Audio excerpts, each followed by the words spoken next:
22 मार्च को Nifty expiry थी, जिसके बावजूद बाजारों में तेजी का जो रुझान था वो कायम नजर आया।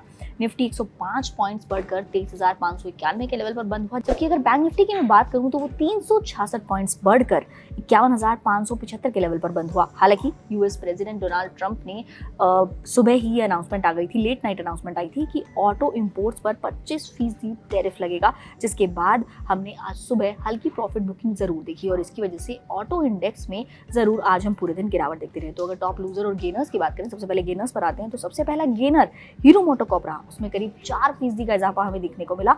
इसके अलावा दूसरा और तीसरा जो गेनर रहा वो आज बैंकिंग एंड फाइनेंशियल सेक्टर से रहा, क्योंकि आज पूरे दिन ये सेक्टर हरे निशान में दौड़ता रहा और सबसे ज्यादा तेजी इस सेक्टर में हमें देखने को मिली। जो दो बाकी टॉप गेनर्स थे वो बजाज फिनसर्व और इंडसइंड बैंक रहे। इसके अलावा टॉप लूजर की आज बात करें तो टैरिफ इंपैक्ट की वजह से टाटा मोटर्स सबसे बड़ा लूजर रहा, जिसमें करीबन 6% गिरावट हमने आज देखी। इसके अलावा ये इसीलिए भी हुआ है क्योंकि इस कंपनी यानी टाटा मोटर्स का जो रेवेन्यू है उसका एक बड़ा हिस्सा इसके JLR सेगमेंट से आता है, जिसका इम्पैक्ट जो टैरिफ लगाने का इम्पैक्ट है वो उस पर पड़ेगा।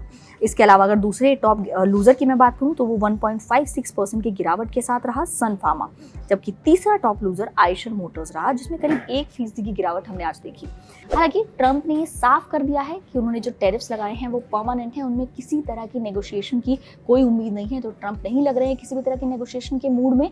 लेकिन जो यूएस ट्रेड मीट चल रही है इंडिया में 25 से 29 मार्च तक, अब उसमें देखना होगा कि उसके क्या आउटकम्स आते हैं और इंडिया किस तरह से इस टैरिफ से डील करता है।